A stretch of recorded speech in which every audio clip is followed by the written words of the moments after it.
Oh, okay. You gotta see this. Okay, I'm gonna stop. Arsenal played the football. The opponent wins the game. Arsenal lack cojones.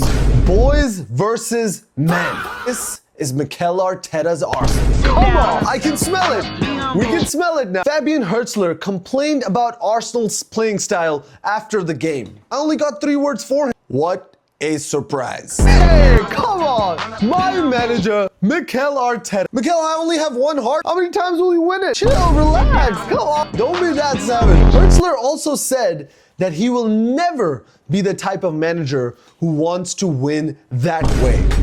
That's why you're in 13th place and manage Brighton, my boy. Sit down, shut up. January 17th, 2026, Arsenal lost the league, drawing 0-0 to Nottingham Forest at the City Ground. The Mentality Monsters conceded 2 at home. And well, you know it, we know it, everybody knows it. I can smell it. I can smell it. Okay, no. But seriously though, Bernardo Silva, Rodri, come and cry on camera every time City drops points. Where's the fine, FA? Where is the fine?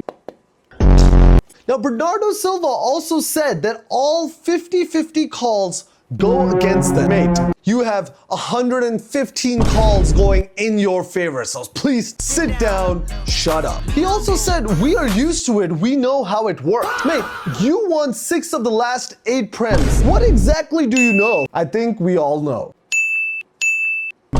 We don't know, but we know. Sit down, shut up. 8 games, 8 opponents, 5 home, 3 away. 7 wins needed to seal it all. 7 wins away for the Arsenal to be truly back. It's now or never, boys. Sit down. Come on, you Gunners. Now let's quickly break down the match and talk about what actually happened in the course of the 90 minutes, both with Arsenal and Brighton, and of course we'll touch on City and Forest too. Before we talk about the game, what actually happened between Arsenal and Brighton, it seemed like, we talk about how players, shut out the outside noise and they don't really focus on social media and, they're focused on their plan. It didn't seem the case for Brighton in this game, and let me explain why. It seemed to me the commentators, the crowd, and the Brighton team, the manager, we've already seen what he's been saying all this time, but it really seemed that these people from that Chelsea game have been on the socials and have been scrolling and been reading all that bullshit that is being written about Arsenal. They've seen all the pictures of the shirt pulls that literally both players are doing to each other, but they have the frame with Arsenal doing. It seemed like they literally spent a whole week on the socials and then came to this game and sort of approached it that way. Danny Welbeck was complaining that David Raya, there's the clip floating around that David Raya has taken more than 8 seconds to kick the ball away. It's apparently 15 seconds for those who can't count. The count only starts when the player leaves the box and is not obstructing the goalkeeper. So Danny Welbeck standing on David Raya's face, just telling him to kick the ball. Get the hell out of the box, that guy. Danny Welbeck, I love Danny Welbeck. That guy Welbs, but that's just not him. We're talking to all these, the crowd, the commentators, the manager, talking about the keeper went down twice and thrice and all this type of stuff. Get out of the box of the goalkeeper, and that's when the count actually starts. That is the law of the game. So, there was this game sort of had this pre-agenda built up, and that, you felt it in the crowd, you felt it, amongst the manager and the Brighton players. And then, of course, we had Chris Kavanagh, the referee for the game, who gave the most stupidest yellow card to Mascara in the starting few minutes of the game, absolutely killed his game off. But I was nervous about the ref, I'm not gonna lie, because this is the guy that showed Declan Rice for, touching the ball a centimeter away and showed him 2 yellow cards and, sent him off in the Emirates. So I was nervous, but here's what really surprised me. We go 1-0 up, early goal from Bukayo Saka, again, off a deflection, lucky one. And, Bukayo Saka, with his 300th appearance for Arsenal, captained the side today. And what a moment as well for Bukayo Saka, 24 years old, just to put that into perspective. And now here's where the problem comes. After going 1-0 up, it literally looked like that the plan for this game was to go a goal up and then we'll sit back and absorb all that pressure. Now, we've been talking about that in general, but we have seen a few games where we've sort of been pushed into that corner, but it literally seemed in this game that we came to score a goal and then defend it for the course of the 90. And, we almost slipped up. We're having a lot of these errors in the back line. Raya, Gabriel, Hincapi, all these guys doing really well over the 90, but our Zubimendi is another one.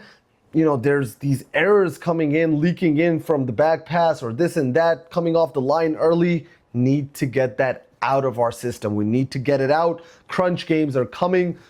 Consequential games are coming, and we can't afford these mistakes. Simply can't. Now, got to shout out Kai Havertz when he comes on for Victor Gyökeres in the second half. Really gives Arsenal a certain amount of stability going from midfield into attack, sort of. Not too many chances for Arsenal again.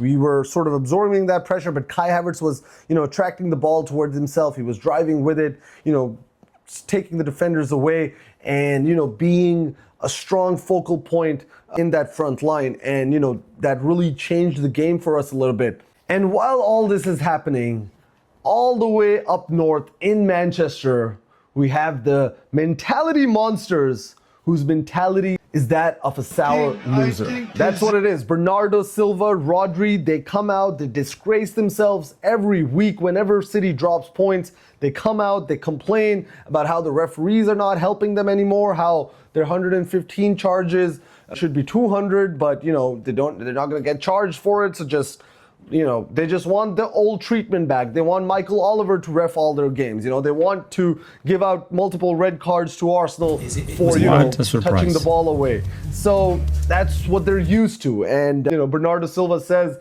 that we know how it works. You know exactly how it works, my boy. You know exactly how it works, how you guys have won those 6 Premier League titles in the last 8 years. I didn't hear you complain then. At that time, it was your mentality. Well, let me tell you, this time, it's your mentality again as well.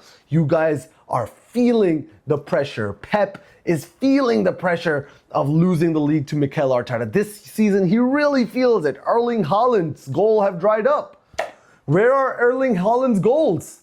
I thought he was this, we all thought he's going to unleash, after City, started to smell Arsenal's dropping points. It started to smell Arsenal bottling the league. But at the end of the day, Arsene Wenger has done it again. Hey, Edu Gaspar is running the show at Nottingham Forest. So yes, Arsene Wenger has done it again for Arsenal, signed Edu as a player, and then Edu went on to becoming our sporting director, did a bit of a shit job, and then we got rid of him, got Ander Berta, who built us the best squad in Europe, no doubt about it, and then we sent off Edu Gaspar to Nottingham Forest to make City drop points. Arsene Wenger, you beauty. But 8 games to go. We're in 30 games. 8 games to go. And all Arsenal need from these 8 games are 7 wins now. It is back in our hands. We've taken it away from City's hands. City had it in their hands. If City had all their results go in their favor, they could win the league because we have to face them. But now they have lost that opportunity by dropping points, by bottling this title chase. They had it. It was in their hands now. We're gonna go to Etihad. We're gonna go to their home. They could have, finished our entire season there. It was in their hands, and now they've given it back to us. And I think this time Arsenal is not gonna let it go, because now it felt a little different. It felt like glory, this win. And when that equalizer was scored by Anderson Elliott, wow, what a player, just by the way. And of course, the other guy, Edu Gaspar, again, added Morgan Gibbs-White, who was this close to joining Man City this season, stayed at Nottingham Forest, and wow, he scored against City just at the right game. And Arsenal, who took a 0-0 draw at Forest's home ground, City drew 2-2 at their own home. Mentality monsters, no more. Come on, you Gunners.